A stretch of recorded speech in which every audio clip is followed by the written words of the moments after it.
根据国际发展甲救援非政府组织乐视会调查，2020年以来，全世界前5大好野人的财产是直头的增加，而且是加倍。不过呢，全世界所有51人是愈来愈善车，全世界好野善车是愈差愈大。乐视会建议爱甲这大公司甲好野人加扣税来改善这个问题。乐视会上新的年度报告点名5大好野人，包括路易斯威登执行长贝尔纳阿诺、亚马逊创办人贝佐斯、有个性丰富的投资家巴菲特、甲股份创办人艾利森、参特斯拉执行长马斯克。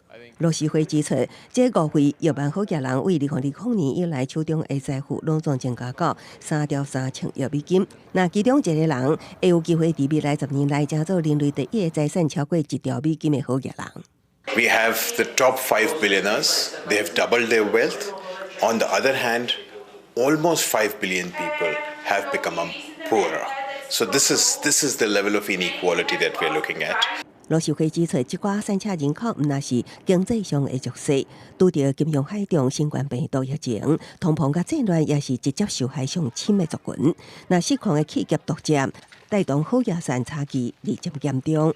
乐视会估计数十年来，跨国大企业的税关减少1/3，互政府无钱照顾散车人，所以散车问题恐惊会延续超过2个世纪。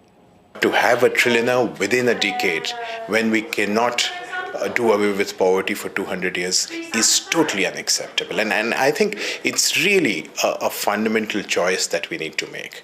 乐视会伫报告中主张，政府应该限制大企业 CEO 的所得，同时将大财团拆解做较细公司。另外，也爱加定财富税，当年积出1兆8千亿美金照顾散车人。不过今年的世界经济论坛，各大企业甲主要国家领袖焦点有计放伫气候变迁，甲乐视会主张永远是无交集的平行线。